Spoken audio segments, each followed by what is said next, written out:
7 years ago, Logan Mercer walked away from home after one final argument with his mother.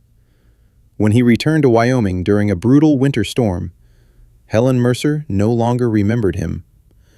The frail old woman lay silently in her hospital bed, her empty eyes staring straight through her own son. But then Logan's retired military dog, Duke, slowly stepped closer to the bed, and suddenly she burst into tears. "Rusty." Logan froze. That was the name of his childhood dog, the dog that had died nearly 30 years ago. His mother had forgotten everything, forgotten her own son, but somehow she still remembered the dog. Then Logan began noticing something even more terrifying than Alzheimer's. During the day, his mother sometimes seemed awake, almost herself again. But every night after the head nurse brought her medication, she became someone else entirely. Until one night, Duke suddenly started growling at the last room down the hallway. And Logan uncovered a horrifying secret no son was ever supposed to find about his own mother. Late winter settled heavily over the mountain town of Cedar Ridge, Wyoming. Snow covered the narrow roads, the frozen rooftops, and the endless rows of dark pine trees surrounding the valley.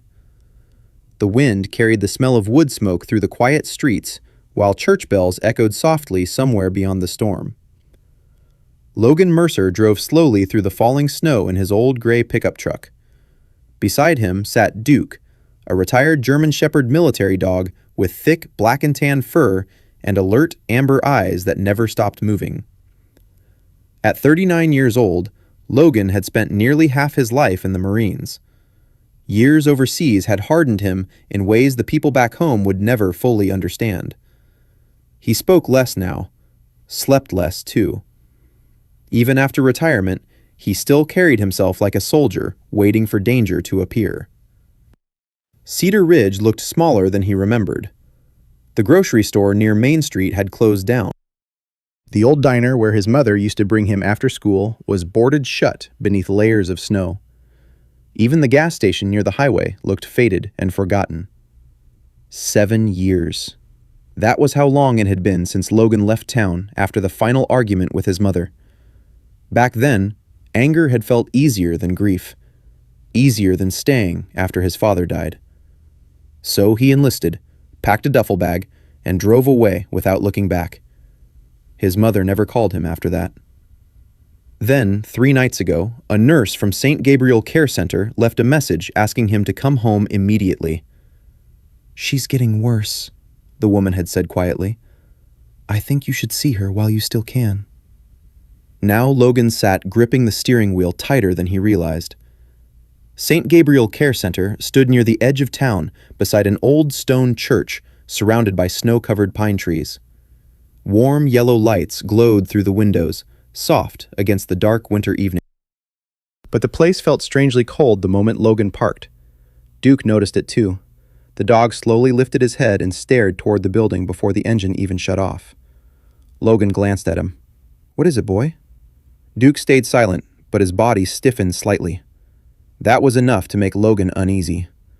The automatic doors opened with a low mechanical hum as they stepped inside. The lobby smelled faintly of disinfectant, reheated soup, and old coffee. A young receptionist in pale blue scrubs looked up from behind the desk. She appeared exhausted, like someone working too many overnight shifts. "You're Logan Mercer?" she asked softly. Logan nodded once. "Room 214. She's awake right now." The hallway felt too quiet. A television murmured somewhere in the distance while elderly residents sat motionless in wheelchairs along the walls. Some stared blankly toward the floor. Others looked half asleep beneath thin blankets. Logan walked slowly beside Duke until they reached the end of the corridor.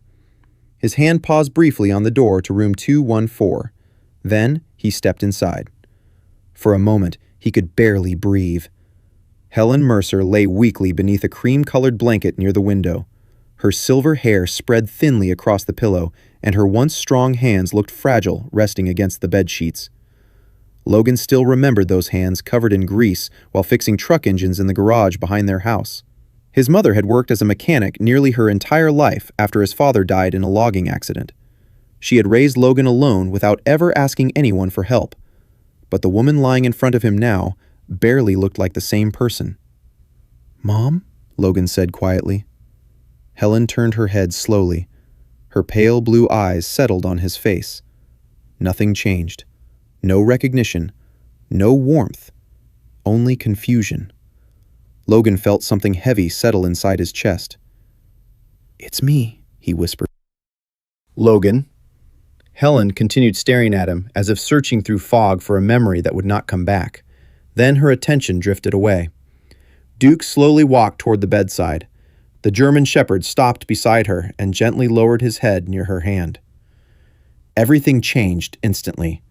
Helen's trembling fingers touched the fur around Duke's neck. Tears suddenly filled her cloudy eyes. "Rusty," she whispered. Logan froze. Rusty. The old dog from his childhood. A golden mixed-breed mutt that followed him everywhere until cancer took him when Logan was 12 years old. Helen began crying softly. "Good boy, Rusty." Duke stayed completely still beside the bed while Helen rested her shaking hand against his fur. Logan turned away for a second because suddenly the room felt too small. His mother had forgotten her own son, forgotten his face, his voice, his name. But somewhere, deep inside the fading pieces of her memory, she still remembered the dog that once waited for Logan outside school every afternoon. A soft knock interrupted the silence. An elderly man stepped carefully into the room, carrying a worn black Bible beneath one arm. Pastor Samuel Reed, a 72-year-old minister from the church beside Saint Gabriel, studied Logan quietly before giving a small, sad smile. "I thought that might be you," Samuel said gently. Logan shook his hand once. Samuel looked toward Helen for a long moment. "She used to sit outside the church almost every Sunday," he said quietly. Logan frowned slightly. "Why?" The old pastor hesitated before answering. "She believed you might come home one day." The words hit harder than Logan expected. Outside the window, snow continued falling across Cedar Ridge, while evening slowly darkened the valley. Samuel eventually left the room, promising to visit again tomorrow. Logan stayed beside the bed for another hour while Helen drifted in and out of sleep. Sometimes she stared toward Duke with quiet recognition, but each time Logan spoke, confusion returned to her face again. It hurt more than he expected. When a nurse finally entered to check Helen's medication, Duke immediately lifted his head. The woman appeared to be in her mid-40s, with neatly pinned dark hair and a calm, professional smile. Her name tag read Vanessa Hale, head nurse. "Evening medication," she said softly while adjusting Helen's IV line. Duke suddenly gave a low growl. Vanessa glanced toward the dog for only half a second before smiling again. "Nervous around hospitals?" she asked. Logan rested a hand against Duke's neck. "No," he answered quietly. "He usually likes people." Vanessa's smile faded almost invisibly before she turned back toward Helen. A few minutes later, Helen's eyes became heavy, then distant, almost empty. Logan watched the sudden change carefully. Before the medication, his mother had at least responded to Duke. Now, she barely seemed awake at all. Vanessa finished checking the IV and left the room without another word. Duke continued staring toward the hallway long after she disappeared. Then came the growl again. Low, quiet, warning. The exact sound Logan had heard years ago before ambushes overseas. He slowly looked toward the dark hallway outside room 214, and for the first time since returning home, Logan realized something inside Saint Gabriel Care Center did not feel right. Morning light filtered softly through the snow-covered windows of Saint Gabriel Care Center, while Cedar Ridge remained buried beneath another layer of winter frost. The storm from the night before had passed, leaving the town quiet and pale beneath a cold gray sky. Logan Mercer sat beside his mother's bed, holding a paper cup of stale hospital coffee, while Duke rested near the radiator. He had barely slept at the motel across the street. Every time he closed his eyes, he kept hearing his mother whisper the name Rusty through tears she probably would not even remember by morning. Helen Mercer looked different today. Not healthy, not strong, but awake. She sat upright near the window, wearing a pale blue sweater while weak sunlight touched the silver strands of her hair. For the first time since Logan arrived, her eyes seemed clearer. Duke slowly walked toward her bed. Helen smiled faintly the moment she saw him. "There you are," she whispered softly while stroking the fur around his neck. Logan watched carefully. Her hands still trembled badly, but there was warmth in her face now. Awareness. Small pieces of the woman he remembered were still there beneath the illness. "You hungry?" Logan asked quietly. Helen looked toward him for several seconds. Not recognition, but less confusion than before. "I know your voice," she murmured weakly. The words caught Logan off guard. Before he could answer, a nurse entered carrying breakfast trays. The woman appeared to be around 28 years old, with light brown hair tied into a loose ponytail and tired green eyes hidden behind thin glasses. Her name tag read Claire Bennett, RN. Unlike the others Logan had seen so far, Claire moved carefully around the patients, not rushed or cold. "Morning, Mrs. Mercer," she said gently while setting down the tray. "You feeling okay today?" Helen nodded slightly. Claire smiled at Duke before looking toward Logan. "You stayed."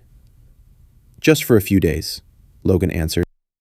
Claire hesitated for a moment, as if wanting to say something else, but footsteps echoed from the hallway outside. Immediately, her expression changed. Vanessa Hale stepped into the room, carrying a clipboard against her chest. At 46 years old, Vanessa carried herself with polished confidence. Her dark uniform was perfectly pressed, and her calm smile never seemed to fade completely. "Mrs. Mercer seems alert this morning," Vanessa said pleasantly. Duke growled instantly. Low. Quiet. Vanessa barely reacted. Claire lowered her eyes toward the breakfast tray and quickly stepped back toward the doorway. Logan noticed that. He noticed a lot now. Vanessa checked Helen's chart briefly before offering Logan a professional smile. "Patients with advanced Alzheimer's often have good mornings," she explained smoothly. "Evenings are usually more difficult." Logan nodded once, but said nothing. After Vanessa left, Claire remained silent while adjusting Helen's blanket. Then quietly, without looking directly at Logan, she said, "Some patients decline faster than they should here." Logan frowned slightly. Claire immediately glanced toward the hallway. "I shouldn't have said that." Before Logan could ask anything else, she quickly exited the room. The rest of the morning passed quietly. Logan helped his mother eat small bites of toast, while Duke stayed close beside the bed. Sometimes Helen reached down to pet the dog. Other times, she simply stared at the snow outside the window, as if trying to remember something just beyond reach. By afternoon, Logan began noticing patterns throughout Saint Gabriel. Many residents looked heavily medicated after dinner. Several sat motionless in wheelchairs near the nurse's station, with vacant expressions that unsettled him more than confusion ever could. One elderly man struggled to hold a spoon during supper until a nurse gently took the tray away untouched. Another woman fell asleep halfway through a conversation with her visiting daughter. Nobody seemed surprised. Logan had spent years learning how to read people under stress. Marine survived by paying attention to details others ignored. And something about this place felt wrong. That evening, snow began falling again outside the windows, while Duke remained unusually alert near Helen's bed. At exactly 7:30, Vanessa entered carrying a small medication cart. Helen's face changed immediately. Fear. Not panic, not confusion, recognition. Duke stood up at once and moved closer to the bed. "It's all right," Vanessa said softly while preparing the medication. "Just your evening dose." Duke growled louder this time. Several nurses passing in the hallway glanced toward the room before quickly looking away. Logan watched carefully while Vanessa injected medication into Helen's IV line. Within minutes, the change began. Helen's shoulders relaxed unnaturally. Her eyes lost focus again. Even her hand slipped weakly away from Duke's fur. A few minutes earlier, she had been speaking softly about snowstorms from Logan's childhood. Now, she barely seemed awake. "Side effects are normal," Vanessa explained calmly while organizing supplies. "Alzheimer's patients often become agitated at night." Logan stared at his mother, then at the IV line, then back at Vanessa. But the nurse simply smiled politely and wheeled the cart from the room. Duke continued growling long after she disappeared down the hallway. Later that night, Logan pretended to leave the building. He walked Duke through the lobby, nodded toward the receptionist, and stepped outside into the freezing wind. Then he circled behind the building. Years in the Marines had taught him patience. The rear maintenance entrance near the loading dock was poorly monitored. Logan waited nearly 20 minutes beside the snow-covered dumpsters before slipping back inside through a partially unlocked service door. The hallway lights had dimmed for nighttime hours. Most patients were asleep now. Logan moved quietly beside the wall while Duke padded silently at his side. When they reached room 214, the door remained slightly open. Inside, Vanessa stood beside Helen's bed, alone. Logan stopped instantly.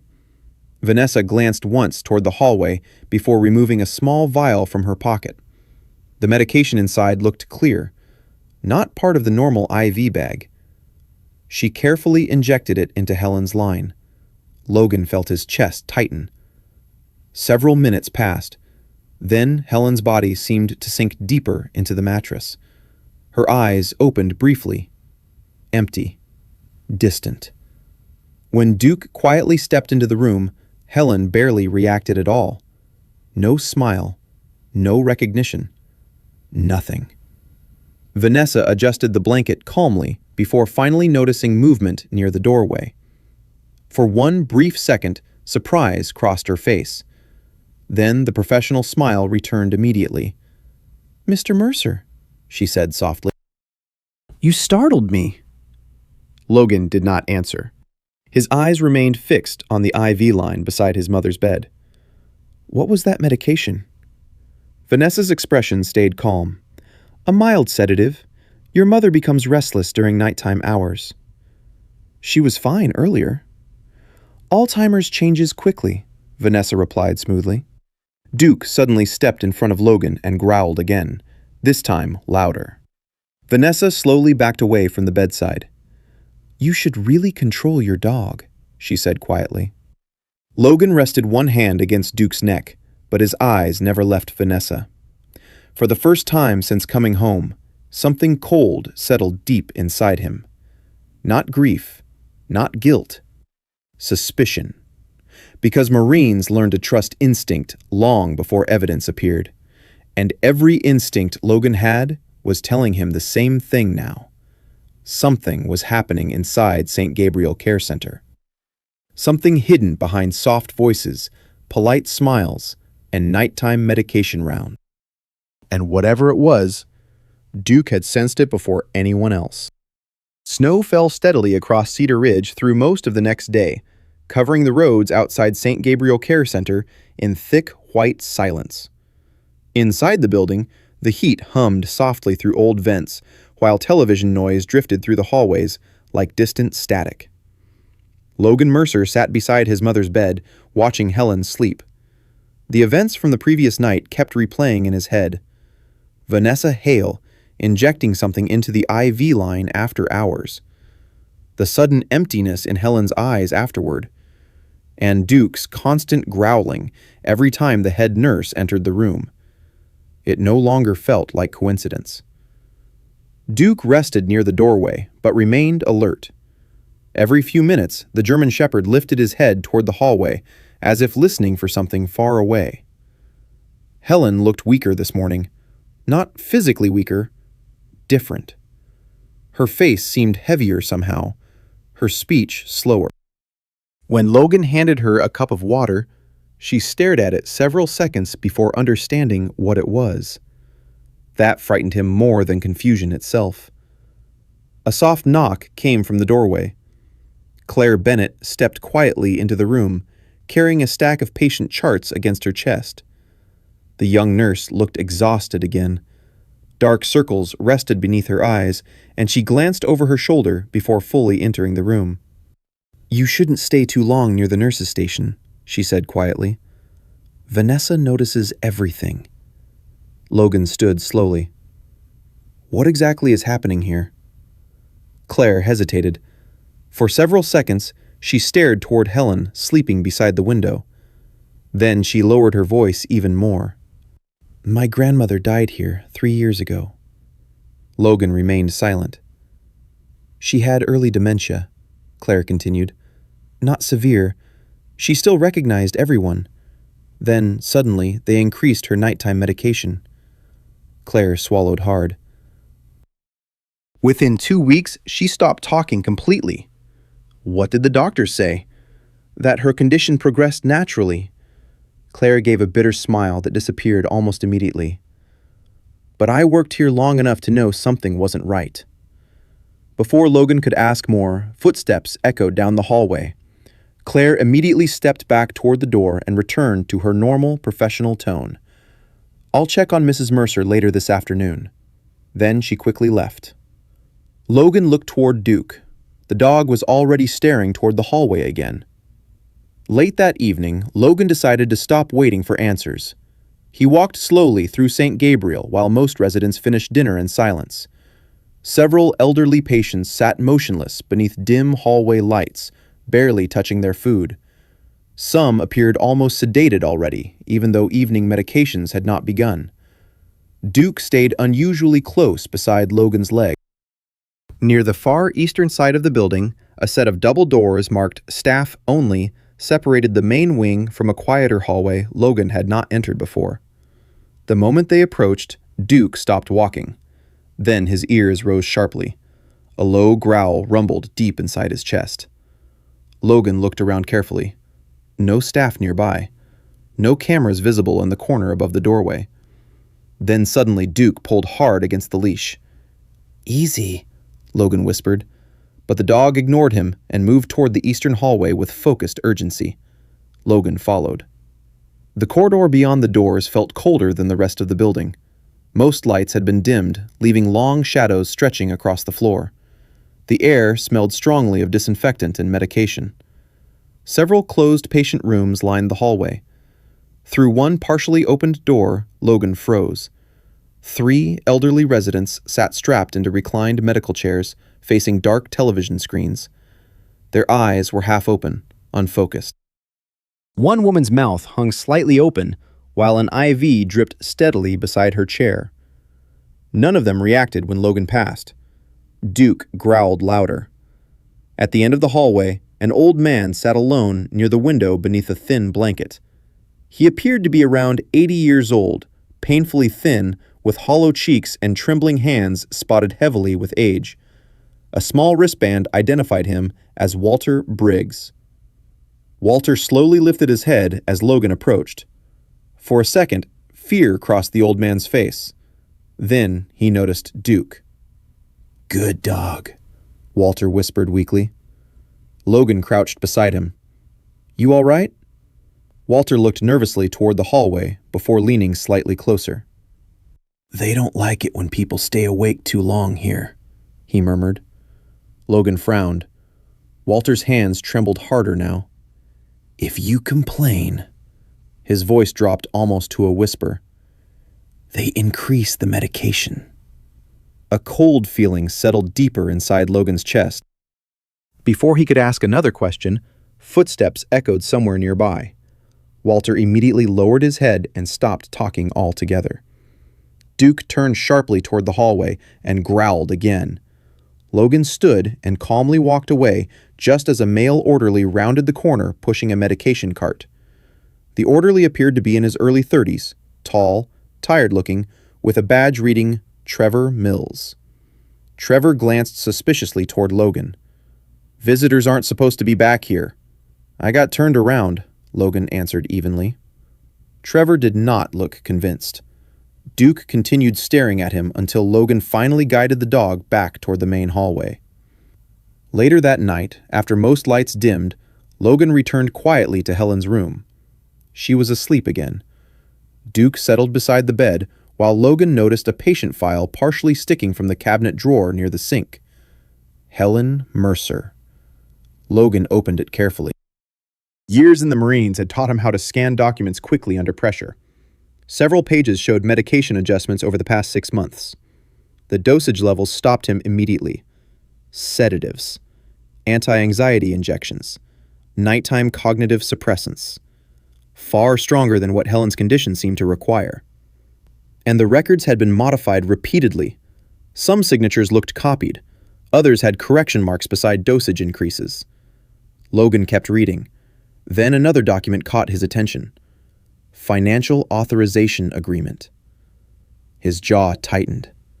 Saint Gabriel Care Center had partial authority over Helen Mercer's financial management due to advanced cognitive decline. Logan flipped through more files. Several other patient names appeared attached to similar agreements. Most had no nearby family listed. A memory suddenly returned from earlier that afternoon. Elderly residents sitting silently in wheelchairs. Heavy sedation. Empty eyes. This was not only about medical care anymore. It looked organized, systematic, like people were being kept weak long enough to lose control over their own lives. The soft sound of shoes approaching the hallway snapped Logan's attention upward. He quickly returned the file to the drawer. Vanessa Hale appeared outside the doorway carrying her clipboard. For a moment, her eyes settled on Logan standing near the cabinet. Then she smiled calmly. "Couldn't sleep?" she asked politely. Logan stepped away from the drawer slowly. "Just checking on my mother." Vanessa glanced toward Helen sleeping heavily in bed. "She's resting comfortably tonight." Duke stood immediately. Low growl. Vanessa's smile tightened slightly this time. "You know," she said softly, "sometimes families make things harder for patients when they struggle to accept reality." Logan stared at her without speaking. Years ago, overseas, he had learned something important about dangerous people. The calmest ones were often the hardest to recognize at first. Vanessa finally turned and walked down the hallway. Duke continued watching her until she disappeared around the corner. Then the dog slowly looked back toward Logan. And for the first time since coming home, Logan realized this place was far darker than simple neglect. Saint Gabriel was profiting from people too old, too sick, and too forgotten to fight back. And somehow, his mother had become part of it. The snowstorm eased slightly over Cedar Ridge the next morning, but the cold remained heavy across the valley. Thin gray clouds drifted above the mountains, while frozen wind rattled the windows of Saint Gabriel Care Center. Inside the building, the quiet felt even deeper than before, as if the entire place had learned to hide its secrets beneath soft voices and dim hallway lights. Logan Mercer had stopped thinking like a visitor now. He moved through Saint Gabriel the way he once moved through unfamiliar compounds overseas, watching routines, watching faces, memorizing details people thought nobody noticed. And the more he observed, the more wrong everything felt. Helen Mercer spent most mornings near the window in her room, beneath a pale blanket, with Duke resting beside her bed. Some days, she stared silently into the snowfall for hours. Other times, small pieces of memory surfaced unexpectedly, before disappearing again. That morning, Logan sat quietly beside her while helping untangle the sleeve of her sweater. Helen suddenly reached for his hand. Her fingers felt fragile now. Nothing like the strong mechanic's hands that once rebuilt truck engines late into the night while country music played through the garage radio. Logan looked up immediately. Helen's cloudy blue eyes stayed fixed on him longer than usual. Not confused, searching. Then softly, almost like a frightened child, she whispered, "Don't leave again." The words hit him harder than anything since returning home. For several seconds, Logan could not speak. His throat tightened painfully while old memories came rushing back without warning. Rusty racing through the backyard while he repaired bicycles beside his mother in the garage. Snowstorms when Helen wrapped blankets around both him and the old dog during power outages. Summer evenings sitting on the porch after his father died, neither of them talking because grief had already filled every corner of the house. Then came the memory Logan avoided for 7 years. The final argument. Helen standing in the kitchen crying while he packed his duffel bag after enlisting in the Marines. Logan shouting that he needed to leave Cedar Ridge before grief buried him alive too. Helen begging him not to go. The sound of the front door slamming behind him. And then silence for 7 years. Logan lowered his head slightly beside the bed. For the first time in years, tears filled his eyes. Helen slowly closed hers again as if the moment had already drifted away. But her hand remained wrapped weakly around his. Duke quietly rested his head against Logan's knee. Outside the room, footsteps approached softly. Claire Bennett entered carrying fresh linens and paused the moment she noticed Logan wiping his eyes. The young nurse pretended not to notice. "She had a good morning?" Claire asked gently. Logan nodded once. Claire carefully replaced Helen's water pitcher before quietly motioning for Logan to step into the hallway.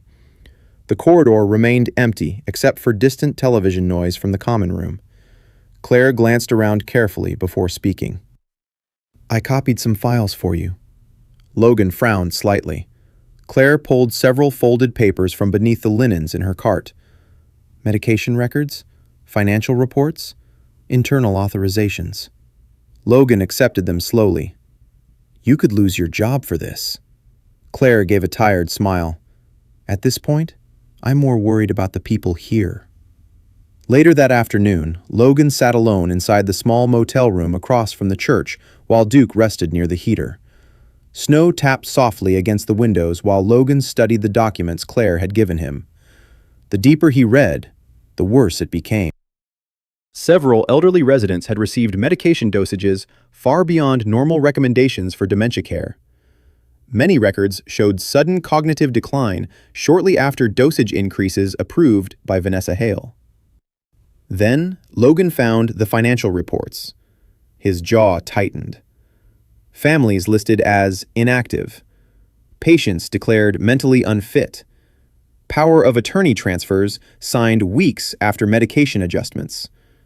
And besides several authorizations, appeared the same company name repeatedly: Silver Pines Elder Care Management, a corporate company based in Denver that managed struggling nursing homes across 3 states.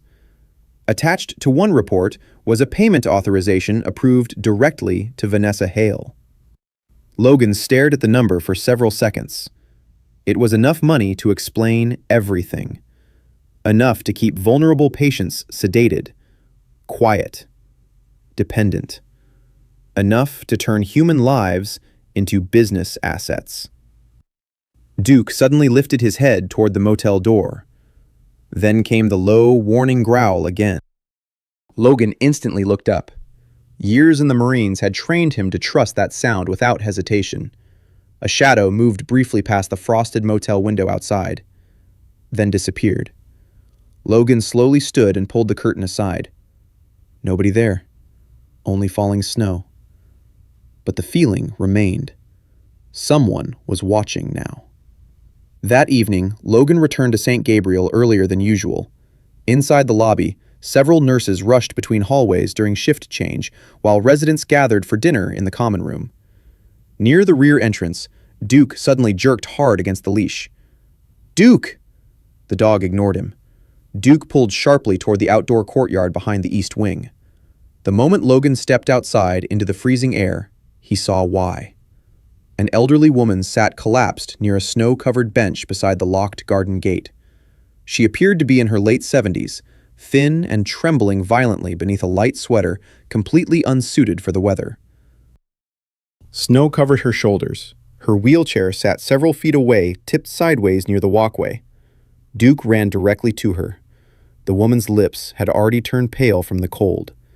Logan dropped beside her immediately and wrapped his coat around her shoulders. "Hey, stay with me." The woman barely opened her eyes. Inside the building, no staff had even noticed she was missing.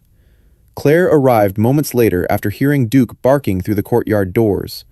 The color drained from her face the instant she saw the woman outside. "Oh my God." Together, they carefully helped the elderly resident back inside, while Duke stayed pressed against her side for warmth. The woman's name was Eleanor Whitmore, an 81-year-old former schoolteacher with mild dementia. According to Claire, she had likely been left outside accidentally during shift change, but Logan no longer believed in accidents inside Saint Gabriel. Not after everything he had seen. Later that night, while Eleanor recovered beneath warm blankets in the infirmary, Claire sat quietly beside Logan near the empty cafeteria. "She could have died out there," Claire whispered. Logan looked toward the dark hallway leading to the east wing. They stopped seeing these people as human a long time ago. Claire lowered her eyes. For several seconds, neither of them spoke. Then Duke slowly stood beside the table and stared toward the hallway again. Low growl. Same direction. Same warning. Logan followed the dog's gaze into the darkness beyond the corridor. Somewhere inside Saint Gabriel, people were making money from fear, confusion, and loneliness. And now, Logan understood something even worse. His mother was never supposed to get better. Christmas Eve arrived beneath the darkest storm Cedar Ridge had seen in years.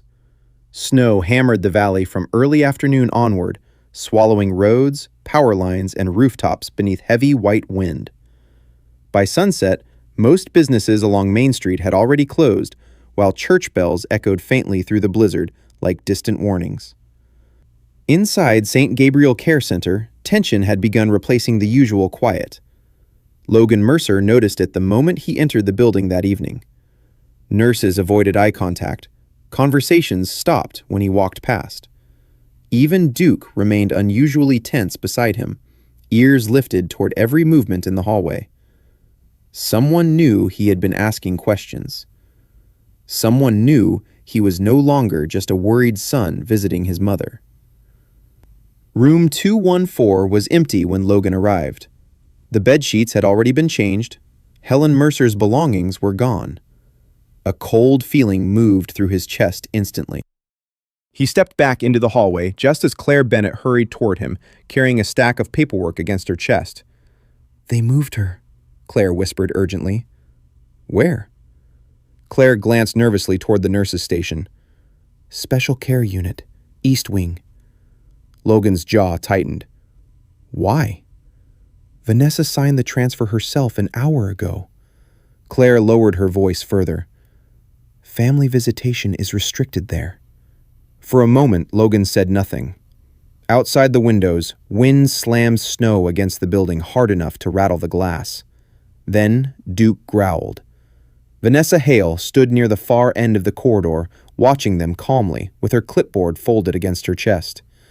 Even from a distance, Logan could feel the warning hidden behind her polite expression. "You should go home tonight, Mr. Mercer," Vanessa said softly as she approached. "The roads are becoming dangerous. I want to see my mother." "I'm afraid that won't be possible until morning." Vanessa's smile remained perfectly controlled.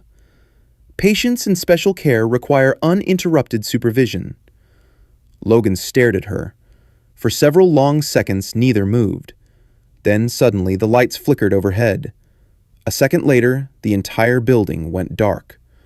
Several residents gasped somewhere down the hallway, while emergency alarms began beeping through the silence. The storm had finally taken the power. Red emergency backup lights flickered on weakly across the corridor, casting long shadows against the walls. Vanessa quickly turned toward the nurse's station. "Get the backup generator running." Staff members rushed through the hallways, while confused residents called out from their rooms. Logan leaned slightly toward Claire. "Where are the records stored?" Claire hesitated only briefly. "Basement archive room behind the east wing." "Can you get us inside?" Fear crossed Claire's face immediately. Then she looked toward the dark hallway leading to special care, and slowly nodded. 10 minutes later, Saint Gabriel remained trapped in partial darkness while snow continued burying Cedar Ridge outside. Emergency generators powered only basic lighting, leaving most corridors dim and unstable. Claire led Logan and Duke through a narrow maintenance hallway behind the laundry room. The young nurse carried a small flashlight while glancing nervously over her shoulder every few seconds. "If Vanessa catches us," Claire whispered. "She already knows I'm investigating," Logan answered quietly. They reached a locked metal door near the basement stairs. Claire unlocked it with a staff keycard. Cold air rushed upward from below. The archive basement smelled like dust, bleach, and old paper. Rows of filing cabinets stretched through the darkness beneath flickering backup lights, while pipes rattled overhead from the storm outside. Duke moved ahead first. The German Shepherd's posture changed instantly. Focused, alert, military. Logan recognized it immediately from years overseas. The dog began pulling toward the rear storage area behind several filing shelves. "What is it, boy?" Duke stopped beside a heavy steel cabinet built into the wall. Then he barked sharply. Logan crouched beside it. A keypad lock protected the cabinet door, but the emergency outage had disabled part of the system. After several attempts, the latch finally clicked open. The smell hit them immediately. Medication. Inside the cabinet sat dozens of unlabeled sedative vials stacked beside sealed syringes and patient dosage records. Some containers carried handwritten markings instead of official pharmacy labels. Claire covered her mouth in shock. "Oh my God." Logan picked up one of the files. Many patients listed there had already been declared mentally incapacitated within months of entering Saint Gabriel. Helen Mercer's name appeared near the top. Beside it sat dosage increases approved directly by Vanessa Hale. Claire's hands trembled while flipping through additional paperwork. "These amounts are completely illegal." Another sound interrupted them. Footsteps above. Fast. Then voices. "She's downstairs!" Vanessa shouted somewhere near the stairwell. "Don't let them leave with anything!" Claire's face turned pale. They know. Logan quickly gathered the files and handed several folders to Claire. "Take these to the state police." "What about you?" "I'm getting my mother out." Suddenly, the basement lights flickered again before dying completely. Darkness swallowed the room. Only Claire's flashlight remained. Then Duke growled. Low. Dangerously close. A figure rushed through the darkness near the filing shelves. One of the male security guards lunged toward Logan, trying to grab the folders from his hands. Before Logan could react, Duke exploded forward.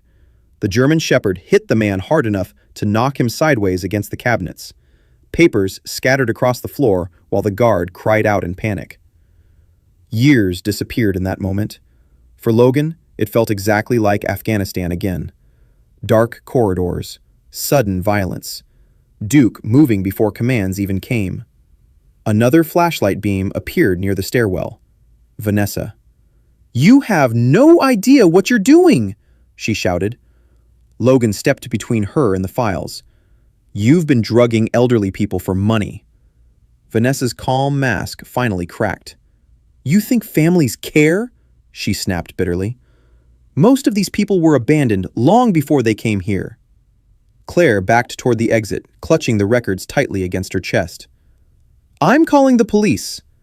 "You'll ruin your career!" Vanessa yelled. Claire's voice shook, but she kept moving. "You already ruined enough lives here." Outside, the storm howled violently against the building, while emergency sirens echoed faintly somewhere far beyond the snow. At the church across the street, Pastor Samuel Reed had opened the sanctuary doors to families stranded by the blizzard. Elderly couples, frightened visitors, and exhausted nurses gathered beneath candlelight while the old pastor tried calming the growing panic spreading through Cedar Ridge. Inside Saint Gabriel, Logan finally reached the east wing with Duke beside him. The special care hallway remained almost entirely dark except for dim red emergency lights. Room after room revealed heavily sedated patients lying motionless beneath blankets. Then Logan found Helen. She lay alone inside a small locked room near the end of the corridor, barely conscious beneath harsh fluorescent backup lighting. Duke immediately pressed against the bedside. Helen weakly lifted one trembling hand toward his fur. Logan carefully removed the IV line from her arm. Outside the room, distant police sirens finally grew louder through the storm, and for the first time since returning home, Logan realized the nightmare inside Saint Gabriel was finally beginning to collapse. Early spring arrived quietly in Cedar Ridge after the storm that brought Saint Gabriel Care Center crashing down. Snow still rested across the mountains surrounding Cedar Lake, but each afternoon's sunlight slowly melted the ice along the shoreline. Water dripped steadily from pine branches, while cold wind carried the smell of wet earth through the valley for the first time in months. The federal investigation into Saint Gabriel continued spreading across Wyoming. Vanessa Hale and several administrators from Silver Pines Elder Care Management were formally charged with elder abuse, illegal sedation, medical fraud, and financial exploitation. News trucks still appeared near town every few days, but Logan Mercer no longer paid attention to any of it. His world had become much smaller now. Just the old cabin beside Cedar Lake, his mother, and Duke. 2 weeks after the arrests, Logan brought Helen home permanently. The cabin looked worn from years of silence. Dust covered the windows, and the porch rails leaned slightly after too many winters. But the moment Helen stepped inside, Duke stayed close beside her, as if he already understood this place mattered. At night, the German Shepherd slept directly outside Helen's bedroom door. The first time she wandered from bed after midnight, Logan woke to the sound of soft footsteps downstairs. He hurried into the hallway expecting panic, but instead found Duke calmly blocking the front door with his body, while Helen stood confused beside him, wearing only her thin night sweater. "I need to find Logan," she whispered weakly. Duke gently nudged her hand with his nose. Slowly, her breathing calmed. Then the old woman reached down and touched the fur around his neck. "My good boy," she murmured softly. The words stopped Logan cold. That was exactly what Helen used to say to Rusty when Logan was a child. The next morning, Logan discovered Duke dragging one of the living room blankets across the floor toward Helen's chair beside the fireplace. The heavy blanket tangled around the dog's legs, but Duke kept pulling until it reached her feet. Helen smiled faintly while watching him struggle. "Still taking care of everybody," she whispered. Little things like that began happening every day. When Helen forgot where the kitchen was, Duke guided her there. When she became frightened during storms, Duke rested quietly against her legs until she relaxed again. And every morning, before Logan even woke up, Duke checked Helen's room first. Logan slowly began noticing something the doctors never explained inside Saint Gabriel. His mother was not recovering because of medicine. She was recovering because she finally felt safe. The heavy fog inside her mind still came and went, but now moments of clarity appeared more often. Small moments, fragile moments, but real.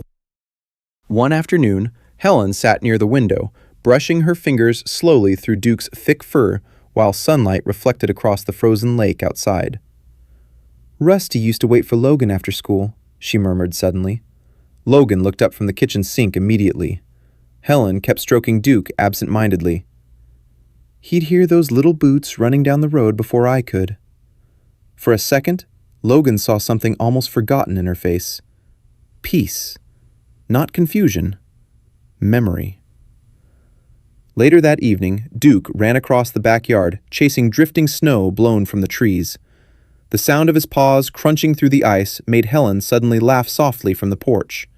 Logan froze, because he had not heard that sound in years. "He used to run exactly like that," Helen whispered while watching Duke race across the yard. "And Logan would always chase after him." Her voice grew quieter. "Such a loud little boy." The memory disappeared moments later, but Logan no longer cared how brief they were. Each one felt like finding small pieces of his mother returning home. Claire Bennett visited the cabin often after helping state investigators throughout the Saint Gabriel case. The young nurse looked exhausted from long meetings and interviews, but hopeful too. One afternoon, she arrived carrying paperwork and building plans for a new assisted living center being developed near Main Street. "The town council approved funding yesterday," Claire explained while sitting beside the fireplace. Smaller facility, better oversight, real patient advocates. Helen looked toward her slowly. Claire, she said softly. Claire blinked in surprise. You remembered my name. Helen smiled faintly before looking down at Duke again. My good boy remembers everybody, too.